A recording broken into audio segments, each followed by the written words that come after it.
Welcome to the Tech Panel. 1, 2, 3, 4.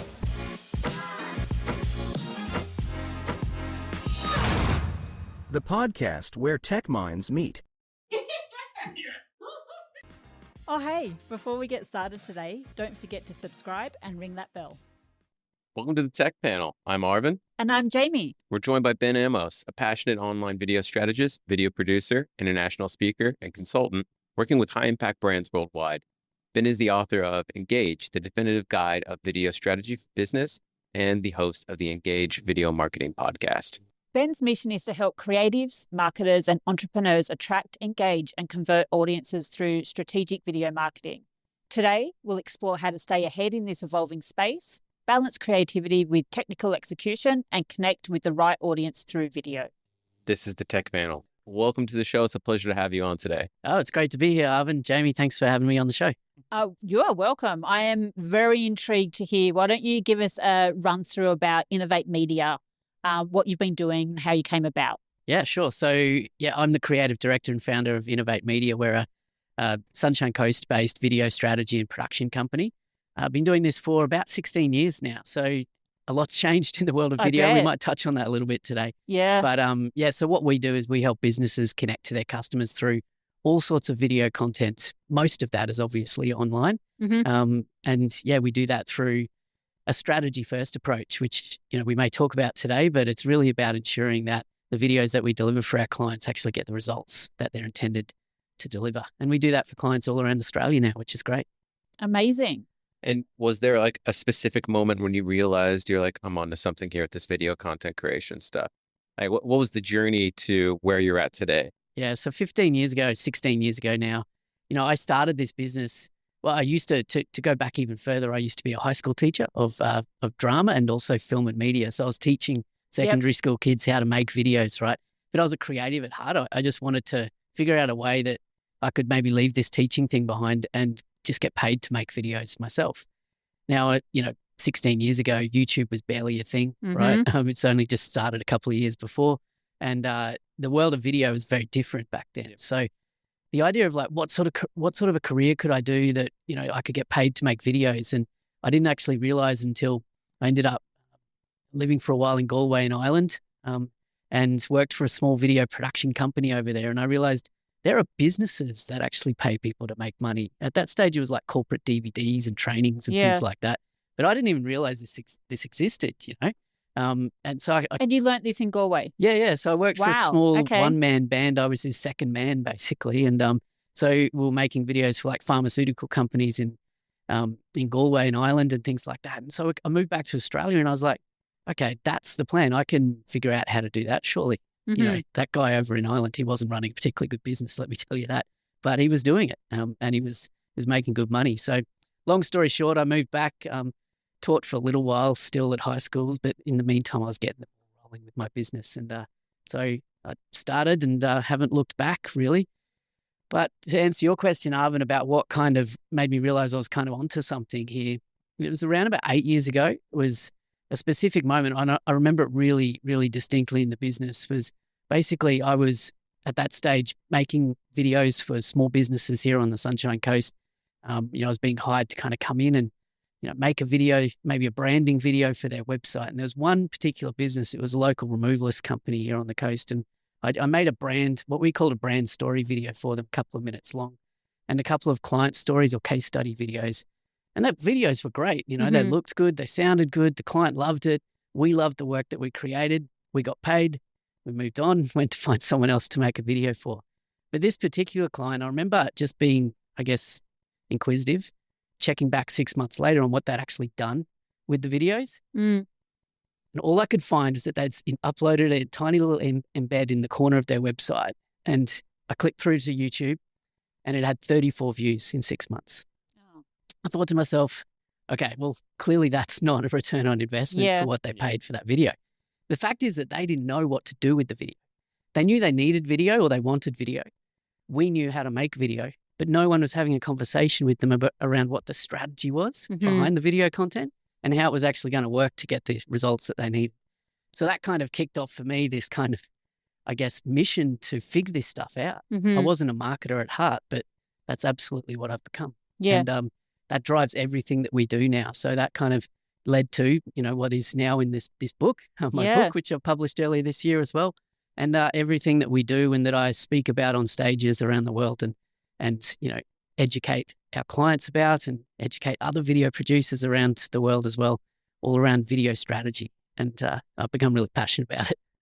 I can see that. I can definitely tell as well. You're beaming. Yeah, absolutely. So- Video's nothing if it doesn't work, right? Yeah, that's It's so just true. pretty pixels on a website. Yep, that's so true. Love what you do and you never work a day in your life. Absolutely. Now, I definitely do want to dig into how this technology has evolved over the years, because it's evolved wildly. Oh, yeah. Right? You use the example of, you used to do this in secondary school, and I think we all had a similar experience with like the videos in secondary school. They're like, kids, we're going to watch a video today. Wheels out the TV. The TV, yeah. If the VCR's there, there's always one VCR on top Yep. of it, and then they put it Yeah. in there, and then they go, something like it. Yeah, and then you got to Yeah, rewind. that's right. That's exactly right. And we all sit there like, So walk me through, like, what has the evolution of that career look like, the journey for you? Yeah. So, I mean, it's constantly evolving because the space is constantly evolving. So, as I said, I started out, focused on the creative output, like just getting better at making videos and doing that. And doing that, obviously as we moved into, more digital delivery of video content, so more for online platforms and social media as it was embraced more in video form. Were you an actor in any of your videos? Well, I have been here and there, yeah, but that's definitely not my thing, right? But I much prefer to be on the other side behind of it. the camera, right? Yeah. So, started out with the creative output, but as we kind of started particularly working in the corporate video space, we realized that the fact is businesses don't actually want the video. They're not paying for video, right? They're paying for the results that video achieves for their business. They're paying for increased brand awareness. They're paying for, more connection with their ideal customers. They're paying for more conversions or sales, right? That's the output of a video, right? Not the creative delivery of things. And as I started kind of speaking to more and more businesses and operating more in this space, it really frustrated me when businesses would come to me and say, "Oh, we've got a video. We've made a great video a couple of years ago. Have a look at it on their website." And sure, it's often pretty. It's cinematic. It might have some nice music to it, some nice shots. And I say to them, "Well, how did that work for you? Like, how are you measuring the success of that?" And they're often just looking at me blankly, like, Yeah. "What do you mean?" And, I've had that conversation time and time again. So how my kind of role in my business has evolved over time has been much more focused on that delivery and assisting, guiding and consulting our clients in that strategy side of things. We still produce the content, but as, the video content has become easier and easier to make, like every business has probably got a 4K video camera on their desk or in their pocket, right? Like we all do. Mm-hmm. It's much easier to produce content these days. So the fact is, increasingly, businesses don't need video production companies. We could talk about AI as well and the impact that's had on the space. But increasingly, they don't need to pay big budget companies to go and make videos. There's still a place for that. Yep. But what they need, every business needs video content, I believe. But they need the right video content produced in the right way, sometimes using a smartphone. So we kind of work as guides now to kind of help our clients through that space. And sometimes that's making content, sometimes that's advising, sometimes that's just assisting in other ways as well. And can you walk us through some examples of strategies that you leverage to make sure we're delivering on the ROI that the customer's looking for? Yeah. So, I mean, when you think about video strategy, and so many businesses that I speak to anyway, they talk about this idea of strategy and their eyes glaze over and they're like, "Oh, strategy, what are you talking about?" I don't know about you guys in business with your history, but, when you think about growing a business or in entrepreneurship, the idea of like creating a business plan or defining a strategy and doing all that sort of stuff before taking action just sounds boring, right? Oh, yeah, that's the boring, just like the... Yeah. So Yeah. we don't do it. So, Yep. but I think of strategy more like the recipe, right? So if you're going to cook a meal for your friends or family, if they come over for a dinner party, right? You could just throw a whole bunch of random ingredients together. Welcome to my house. Yeah. And sometimes that works out. And some businesses are from a, using this analogy from a video perspective, just throwing a whole bunch of random kind of ingredients together. And sometimes they're getting decent results. It tastes okay, if you're using the recipe analogy. But if you've got a recipe, if you're following a proven recipe, your chances of success are much higher, right? So that's what strategy ultimately is that proven recipe that you can apply into your specific, flavor profile to actually get a tasty dish at the end. So to answer your question around, what does that look like? It often comes down to what's the goal for the business, right? So our first conversation is always about who's the business trying to reach. So really defining that audience. And then secondly is the goals. What are they trying to achieve in their business right now?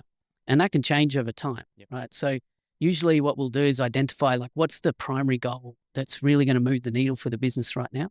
So to give you an example of that, we worked with locally here on the Sunshine Coast, continue to work with a pediatrics therapist, so physiotherapist. So their goal when we initially kind of had that strategy conversation with them was not about attracting new clients or new patients to their business, but it was about attracting the right clients and retaining those right clients in those initial stages. So they were getting a lot of good referrals, right, through their network of doctors and so on. But a lot of those referrals weren't being qualified in the right way.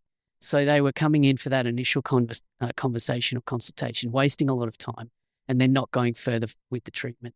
So it was taking a lot of therapist time. It was, the fact is that those therapists realized that they could help with these families, but those families weren't really understanding how they could help early on. So they ended up going somewhere else. So the real goal there, when we dive into it and not just make assumptions, is that they needed to better educate their new families or their new customers to make sure that they really differentiated from other options in therapy out there so that they could retain the right people. So we did that through a series of onboarding videos, which were distributed through email in those initial kind of stages through their CRM. So that's down into the weeds there. But that was the first step because it had the most immediate positive impact. When you're doing, so you're filming the onboarding videos for them, what do you do that's different? Because I think everybody has been in a situation in the workforce where they're like, okay, I need to go through this. Let's get through this quick. Yeah. What are you doing that's engaging the people to actually look at this and go, this is good, this is interesting, this is helpful? What is it that you do differently to everybody else that just click, click, click, click, let's just blow through this as fast as possible? Yeah. So what do you do that creates that difference? Yeah, it's a good question. And I think this question can apply to any sort of video content, whether it be onboarding or training content or marketing content, social media content or a TikTok. Yep. Any of it. It's really all about understanding your audience, right? And creating the content for them, not for you, ultimately. But it's three things you need to think about when you're planning that content. And that's attention, retention, and then the action, right? The call to action. So if you can create content that in the opening kind of seconds or minutes of the video, depending on the overall duration of the video, if it can really show up for someone and capture the attention of the ideal audience. So to use the example of the pediatric therapist, right? Those parents, we knew what pain points they had, what keeps them up at night about their kids' development. So we opened the video, these were onboarding videos, right? So they were scripted and they were delivered by the therapist. So many people would consider them fairly boring videos. Yeah. But not for that ideal customer, for that ideal audience of that parent who was up at night with that problem. Yeah. Right. So attention is about capturing that attention very quickly in the opening kind of seconds of the video. So people click play and they know instantly, I need to give this video my attention, for whatever length it is. The next thing to consider is retention. So retention is about how you keep people watching. So you can hook them with something really interesting and they're they're sitting up and paying attention. But if they don't have things in the video that retain their interest, then they're going to switch off. They're going to keep watching. So with the other, with our audience being other business leaders and stuff that are going to be listening to this and being okay, training is a massive thing. Getting their employees to stay focused and actually retain what's in front of them. What is one of your main recommendations for these business leaders to be if you're not doing this, you need to be doing this? Yeah, 100%. Well, when it comes to training and say e-learning content, Mhm. we do a lot of that at Innovate Media. It's something we specialize in as well. And really it comes down to video is obviously one of the most powerful Yep. ways to do that because people engage differently Mhm. with video than they do with written forms and so on. But video is not always the right way to train, right? So often you think of it like a multimodal kind of delivery tends to be better. So first thing to consider is, is the format of that content Mhm. the right format for what we want to impart to the viewer, right, to the learner. So think about, multimodal delivery of things. Sometimes a graphic is more effective than a piece of video content. Short attention spans are... Come in. There's the doorbell. Yeah, that's There's the doorbell. You've got a delivery. Oh, thank you. Here. Thanks. Thank you. Sorry, continue. Okay. So what was I saying? I was saying, short attention spans, right? So short attention spans really come down to the fact that people learn differently online or when they're sitting in front of a computer or a device to learn rather than, say, sitting in a training room or in a workshop. So, taking those old ways of training or teaching or onboarding your staff that you used to do like in a workshop or in a conference room with 20 people and just putting it on video doesn't work. People aren't interested in that. So breaking it down into shorter pieces is important. And finally, we talked about retention before. Retention is really gained by, allowing people to reset their attention. Okay, so in a longer form video, and you'll see this in, say, long form YouTube content that really engages. You'll see this all the time in Hollywood movies and Netflix, right? We can happily sit down and watch a 2-hour thing on Netflix and not be bored because our attention is constantly reset by new things that are capturing our attention. So in training videos, which might be boring in inverted commas, think about how you can like reset that attention, like throw in unexpected things or changes in format or music or it's a whole range of different things you can throw to reset attention. I really wish someone had leveraged you in the last company I was at. The videos I watched there were just...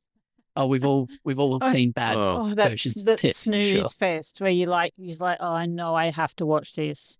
Ben has just walked into the room.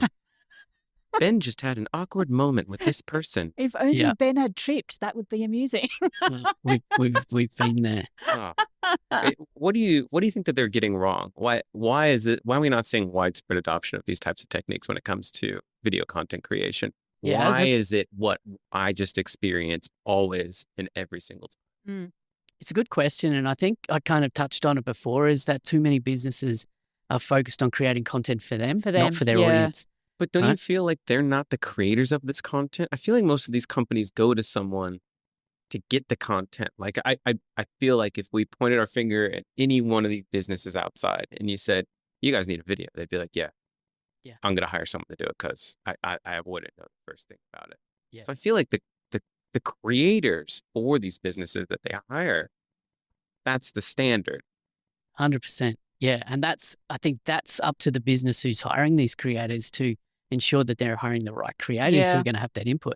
The fact is, as I talked about before, the barrier to entry for video content creation has gone way down.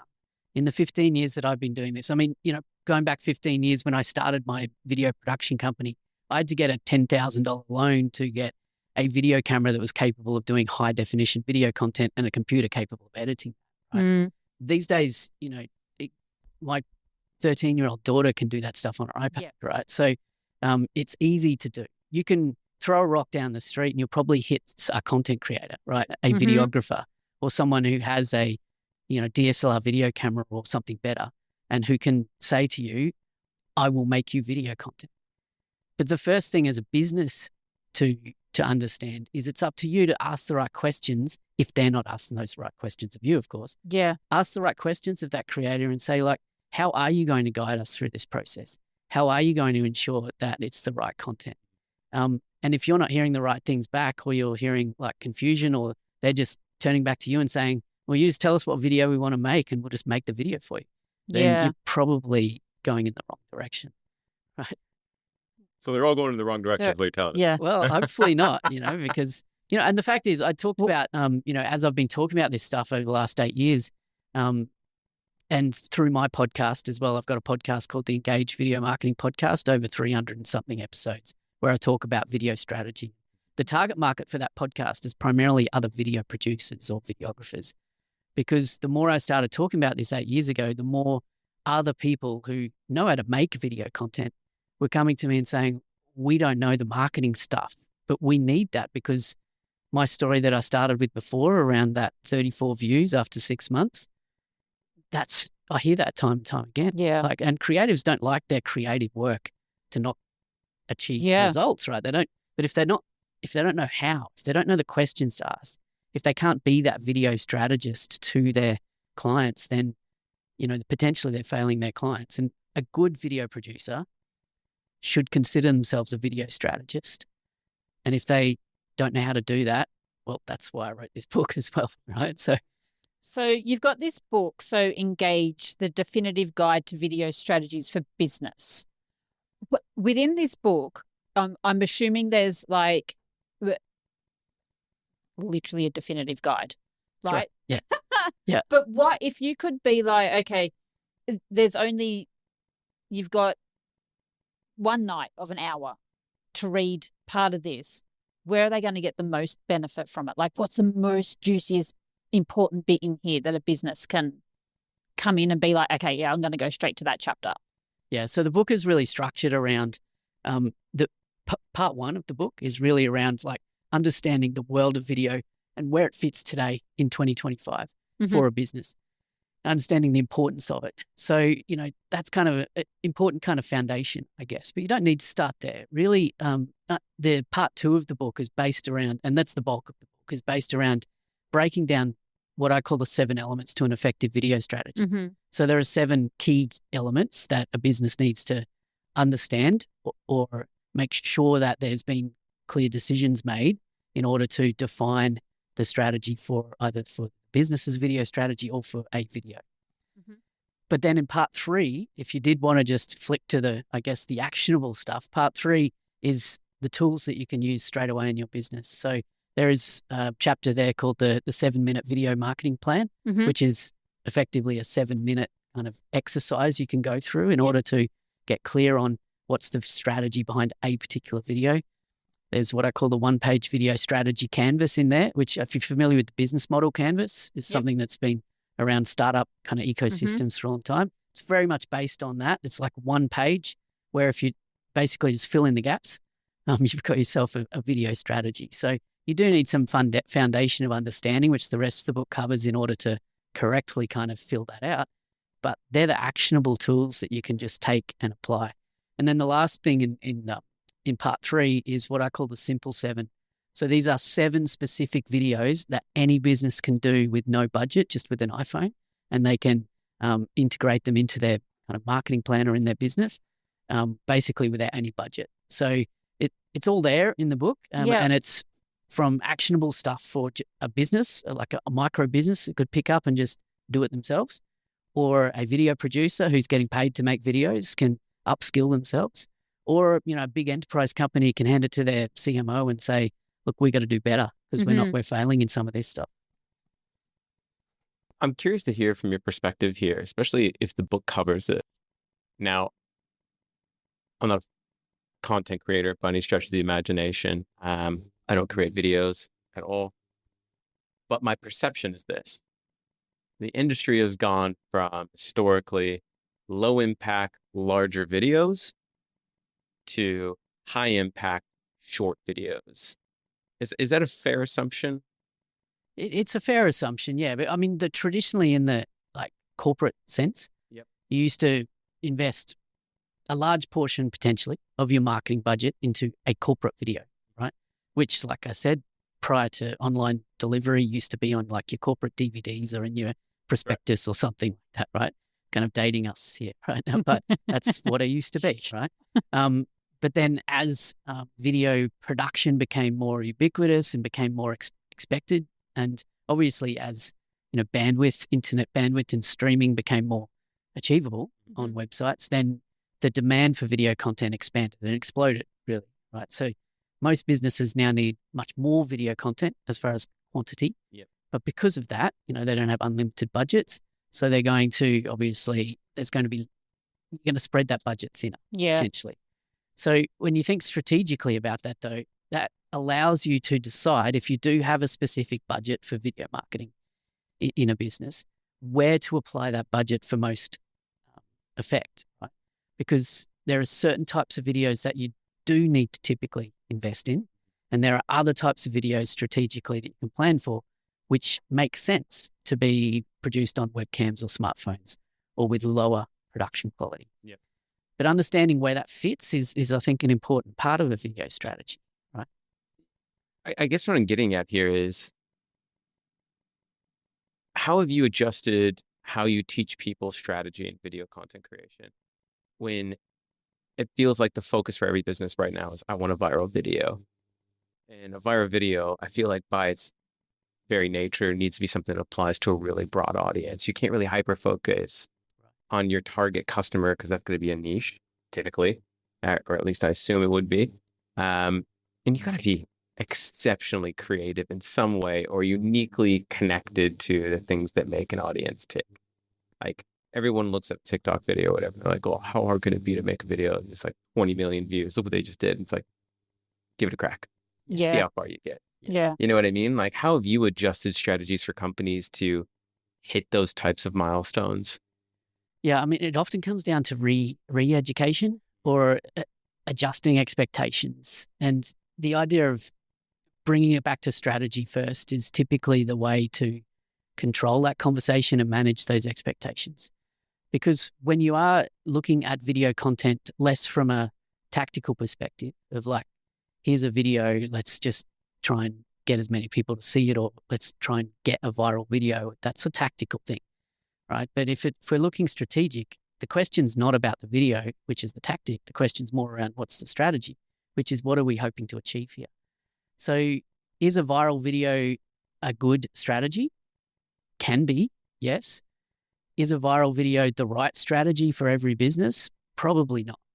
So often it comes down to, what are you trying to achieve, right? So if your goal, like if you're a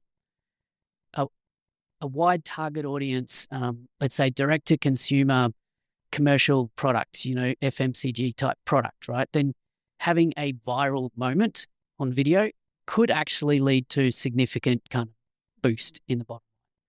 But if you're a SaaS company, right, with software for a specific industry segment, that's probably going to do nothing for your business, maybe 1 or 2 extra sales, right? So, you probably just waste a lot of time and team effort and, that kind of thing, right? To give you a good example of viral moments, maybe not necessarily translating as you might think they do. We work with a company called NatPat here some of them are based here on the coast. So NatPat are a company that produce natural insect repellents and natural oil-infused stickers for kids, right? And they solve for insect repelling and also sleep and focus. And so these are little stickers that you can stick on your kids' clothing. They breathe in the natural oil and things happen. Right? Wait a second. So this is a company that makes, what was the first one? Insecticides? Yeah, insect repellent. Yeah, it's a mosquito repellent. Yeah, not insecticides. Doesn't kill. It doesn't kill them. Okay. No, it's repellent and so it's natural insect repellent, right? Yeah. So these guys they started here in Australia, but they're now global. Quite a successful company now, startup here on the coast. But they had a moment where their one of their core products, which is like the insect repellent for kids, so mosquito repellent, little sticker, was their main product line that was initially kind of launched them. And they started selling into the US, and they were doing that for about 12 months. And they woke up one day, basically, and the founders kind of checked their Instagram and realized that they had a story post by Kim Kardashian, right? So Kim Kardashian, the Kim Kardashian. Right? Wow. And so she, unbeknownst to them, she was a customer. She bought the product. Her kids have issues with lots of mosquitoes at the school. So she bought it to protect their kids from mosquito bites at the school. And so she just naturally posted about the product and tagged them. And they were like, man, this is going to blow up. And they were like so excited. They thought it was like, pay like $1 million for a Kim Yeah, Kardashian kind of post, right? So this was not sponsored. Very small bump in their sales for the month, and Really? that was about it. So obviously they've continued to go on to massive success, and they have Yeah. leveraged some of that Kim Kardashian moment. But the fact is that viral views doesn't necessarily equal the action that you want people to take. Okay? Yeah. So and viral views might not actually be what you want. So that's where strategy comes down to it. If we were to go back to that specific example, would that business would it made sense strategically for them to go out and seek that sort of viral influencer Mm-hmm. mention? Potentially. Would they have done it through Kim Kardashian? I don't know. It would have been a lot more kind of decision-making and strategic planning there. How much would they have invested in doing that, even as a gamble? I don't know the answer to that either, but it would have been it wouldn't have been a clear decision to make, right? So, I think that's how businesses should be approaching content, is they should be thinking about, what's the ultimate value we need to provide to our end user, to our potential customer? How can we show up for them with the right content in the right time, in the right places? And, how does it move them closer to buying from us? So, and usually viral content is not actually the answer to that. I'm wondering, like, what is not working out here? My mind is immediately going to, I don't want to go as far as say they're a reputable source, but let's call them a trusted source by the market, because people look at stars and they're like, that's what they buy, that's what I buy. Yeah. You know what I mean? How can someone get millions of views from a reputable source on the market and have a minor increment? Like, what is another video going to do that one couldn't? Yeah, well, I mean, it really comes down to the message within the video, right? Let's just play this out. If they were to pay significant amount of investment to an influencer to create a piece of content, a co-branded influencer-led piece of content as a marketing campaign, then the brand should have much stronger kind of direction to the creator, not necessarily on the creative style, because typically that should be up to the creator to decide on that. But there should be clearer kind of messaging in there that will hopefully drive people towards taking action. So this particular one, because they had no control over that, it was simply a shout out. It was just a photo of the product and, we love these, which is a great endorsement, right? But why didn't that translate to sales? Well, maybe at the time there wasn't a clear way for people to take that action. So if someone's flicking through Kim Kardashian's stories, and even if they're interested in the product, as soon as they flicked onto the next one, chances are they've forgotten about it, or they've forgotten what brand it was. Yeah. Maybe there was some unattributable kind of conversions there as well, over the longer term of someone 6 months later being like, oh, I think these were the product that I saw that one time. Like maybe there's that brand recall. Yeah. Very hard to measure, right? But so in answer to your question, like what's broken here, I think that it comes down to reach does not always equal conversion. There needs to be a strategic connection between reach and conversion, and that's where how the content's created is important. You mentioned earlier on AI. I do want to ask about it because I feel like it's neglectful not to. How is AI changing, or do you anticipate it's going to change video creation? How have you, like, I feel like with AI, everybody's got to be fairly adaptable on a dime. Is that going to be the case for sort of making video creations as well? Look, I think it's already having an impact. Yeah. There's no doubt. And, you could talk about, AI tools more recently, with like text to video generation, like creating video from nothing basically is now becoming a viable thing. Still a little bit kind of squidgy around the edges, but it's getting better every day, most, right? So, I think you can't ignore the impact that AI is going to have on the world of video. But ultimately, I think that, and I don't want to beat the same drum time and again, but I think that's where the strategy becomes even more important. Because just like the smartphone kind of changed the way or the ability for people to quickly and cheaply make video content, I think AI is also potentially going to do that. It's going to make it easier for people to create video content at scale. So what does that mean for you and people in your industry? So, and AI is an amazing tool that we have available to us. It's also quite a scary tool for a lot of people that are worried it's going to take their jobs and whatnot and stuff like that. Now, I'm envisioning that AI can now create a video like for these people that want to put out content. How is it going to, in fact, take roles in that space, or is it something that that sort of industry is going to have to adapt to and find other ways to just implement the AI into their own work? How is that going to be navigated? Yeah, I mean, I think the simple answer from my perspective is I don't know the answer, right? I don't think anyone. Yeah. And I wouldn't pretend to know. But what I probably do recognize is that it will change. It will change everything. Roles will be lost, right? Yeah. People will need to adapt and change what they're doing currently. I think that's for the better, though. I think that, as AI tools become more ubiquitous and kind of everywhere, and with the right sort of, I think, measures and controls in place as well, I think is important. But I think that it will mean that people are able to create higher quality content more consistently and easier, which means that, well, it's kind of twofold. I think that it'll mean that there's more content created, which can just add to that avalanche of average, which we're kind of bombarded by already when it comes to content, right? Yeah. There's so much content. Yeah. But I think it will also mean that it will allow people who are not currently creating content to start creating content and put their voice out into the world, which is a good thing. Because I think, like we talked about, you don't need 1 million views. You don't need 10 million views or 100 million views. You need your content as a business to be seen by the 1 to 10 right people who potentially need to hear you from you and see you, right? Yeah. To connect with you, to do business with you.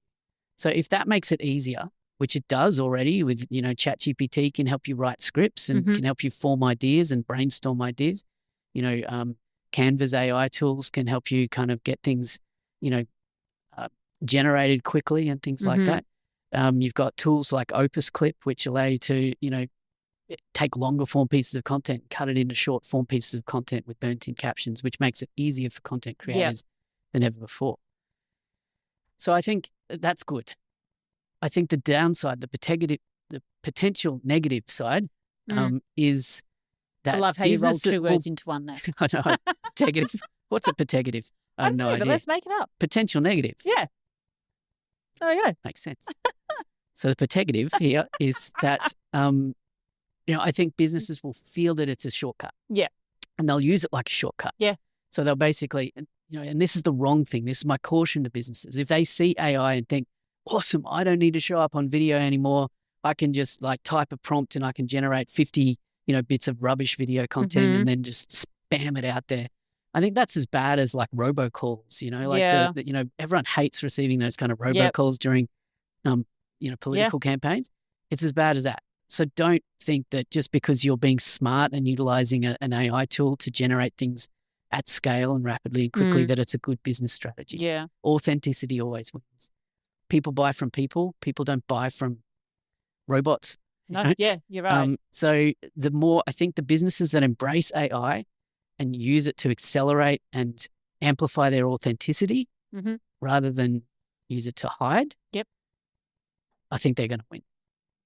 Speaking of core strategies that companies should be avoiding, do any misconceptions comes to mind that you feel?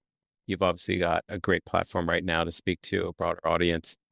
What do you feel that they should be steering away from at a minimum whenever they're thinking about building or creating any type of content?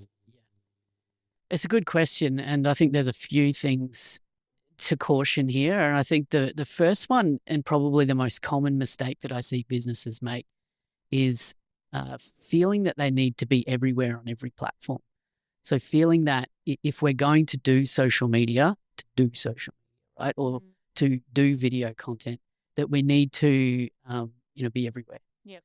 And that, for many businesses, instantly becomes a source of overwhelm and therefore failure, because it's very hard to be everywhere, Yeah. right? Unless you hire a full-time content creator or a videographer or, VAs in the Philippines or whatever.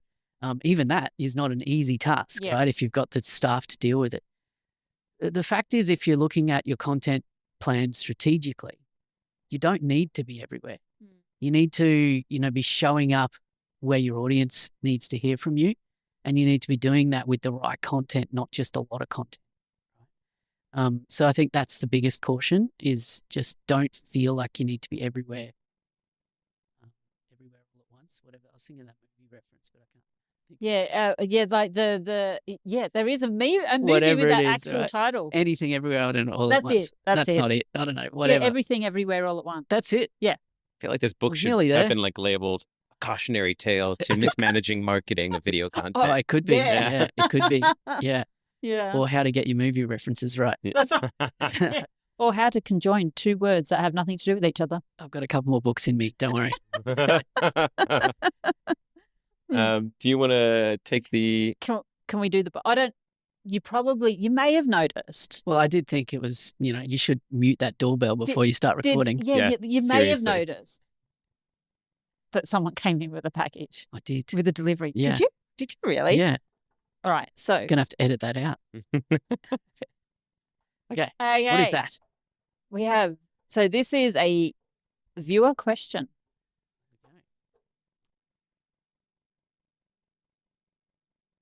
It's hit you by surprise, that one. It has. I haven't seen it. Haven't either. What is the weirdest thing you have had to work on film or video, and how did you manage it? Interesting. Only good stories go. Yeah. Yeah. Let me tell you, we had one earlier that he works with startups. Like, what's the strangest? Yeah, spray on condoms. So nothing is That's a a no-go thing? zone. Luckily, No, it's not. Okay, good. Luckily, no. Interesting. Those But yeah. got me all sorts of weird pictures. Look, We were like, let's not go there. Yeah, look, I mean, I think one of the things I love about video marketing is that we get to go deep on behalf of our clients into a whole bunch of kind of areas of industries that we don't typically understand or know about. So I'm scared. yeah, we'll put on the spot here, but I'm thinking like we've done a bunch of video of like surgery and things like that. Where Oh, we've been wow. in surgical theaters, kind of filming kind of gross stuff like Oh, there's that, no which such thing is as gross That's with actually stuff really like that. cool. Well, Yeah, I think it's love quite that. fascinating. Yeah. very fascinating. Yeah, so we've done a bit in the medical space like that, which has been quite weird. Yeah. Interesting. That is weird, but interesting. Yeah. Look, other than that, it's probably more kind of like industry specific stuff. I mean, a potentially gross one. So I did a Yeah. whole bunch of videos of a startup company here on the coast that invented a sewage pumping station washing device. Oh, yeah, that So sounds it's awful. basically a device that plugs onto the end of a water sprayer that inside a sewage pumping station. So I won't go too deep. I don't into believe it. you. Show me video. I could talk about it, show you. It was quite a few years ago now. But yeah, we didn't go into the sewage pumping station because that's a lot of confined space entry and things. But we went around a whole bunch of pump stations on the coast here and opened the lid and filmed into. Was it at smelling? These devices had to clean these fat icebergs in these pumping stations. Oh. So imagine Do you know what that is? yeah, it's gross. Yeah, I had the know what it mispleasure is? of seeing one. Oh, geez. a fat iceberg? Yeah. It's a lot of congealed kind of fat that comes down the sewage pipes. So you're not supposed to pour fat down your No, drain. yeah, no, I don't. So usually what happens is you've got like a Oh, and then it solidifies and it. yeah, And when like it if you've builds got like a up. high-rise building, a whole bunch of people have been Oh. doing it, and then it just turns into this ginormous thing. I saw it like when we saw it, the fireman looked at it. He was like, "What do you think is in here?" And I was like, "I have some ideas." It was almost exclusively female hygiene products. Really? And fat. Yeah. Yeah. So effectively, we Ladies had to do better. film. We Yeah. had to film that sort of stuff, which is Oh, weird and not see the pleasant. body, the medical body grosser. I'm there for it. Anything that comes with a smell, I would have been whoop over the fence. But otherwise, look, it's not all gross as well. We've had the pleasure to You had film in some glamour? amazing stuff. I did a series of videos where we were invited to the Logies a couple of times in a row. That's cool. Just did some press videos there with an online TV show, which is pretty cool. We've For done anyone who's not Australian, what's the Logies? Oh the yeah, Logies is like the Emmys There you for go. Australian TV. Australian lammies, mate. Yeah, so it's pretty cool. Lammies or Logies? Australian Emmys. Oh, Australian Emmys, sorry. Emmys. It was just a real Yeah. bit of a country twang on that one. Yeah, I know. A little bit Aka. I went as Aussie as I could get. That's it. But all of our clients are cool. They've all got interesting stuff going on. So, whether it be glamorous or just fascinating, it's kind of the joy of, I guess, what we get to do is Yeah. understand how to communicate their business and their product to the world. On the flip side of this, you've got to work with so many boring people, though. Oh, yeah. Well, like we said, boring is only boring to the wrong audience. Come on. There's got to be one that you're in there just like, this is what we're going to record. Yeah, Well, and be like, well, as I said before, yay. like we don't do that, right? We try not That's to. We true. try and Yeah, advise them into okay. let's make this interesting, right? Yeah. But that said, there is some boring stuff. We work on internal comms pieces sometimes we've got a few pharmaceutical companies around Australia, so big enterprise companies. Internal comms stuff usually needs to be very much compliant and, to the Oh, that to the sounds letter and absolutely boring. yeah, Very exactly. sanitized. yeah. So, we I'd- still try and I'd rather the jazz fat it up. Alp or whatever it was called. iceberg. What? Call it a fat Alp if you want. Seriously. It's a little bit, it's got a better jingle to it, honestly. Fat Alp. Fat Alp. Fat Albert. Yeah. Oh dear. Well, we are coming to time, and one of our favorite questions that we always love asking our guests here is, if you could restart everything with the knowledge that you have today and go back to day dot starting a business again, is there any piece of technology that you'd feel like you'd have to skyrocket success? Oh man, if I had ChatGPT at the start, Yeah. I would be- no, I think that's a bit of an easy answer, but no, let me think a bit more about this. Look, I think a piece of software that took too long to integrate into our business was a good CRM. Yep. Because too much Who do you use? out of my founder's head, and particularly sales, marketing, everything was kind of me, right? So we use HubSpot now. Yep. So whether it's right for everyone is to be We debated. use HubSpot too. Yeah, But, it's definitely debatable. it's we use HubSpot, and we've used a few CRMs over the time, but just having whatever that tool is that gets that database out of your Mhm. head Yeah. and into Yeah. software, I think that's a game changer for most businesses. Love it. Absolutely love it as well. Mate, thanks so much for coming on the show, Ben. We really appreciate it. It's been very insightful. It has been. yeah. It has been. We got to see some of those videos, though. Yeah. I want to see Welcome. It's I been want to fun. see you fat out. Come on. We're Don't not try to we're sell not that. digging It's that not up. Oh, really? Fat out's not going to go in? No, it's Really? not. It's not No, coming. okay. All right. Thank you so much. Again, I am looking forward to going through your book. So it'll be fabulous. Thank you. Appreciate it. And we'll catch you again. Very welcome. Thanks, guys. so Okay. much, Ben. Thank you. Me again. Don't forget to subscribe and hit that bell, and we'll see you in the next episode. Thanks for tuning in to the Tech Panel. If you like what you heard, make sure to subscribe on YouTube and follow us on TikTok, Instagram, Facebook, and LinkedIn to stay connected. A big thank you to our major sponsor, TraffTrack, for powering today's episode, and join us again on the next episode of the Tech Panel, where tech minds meet.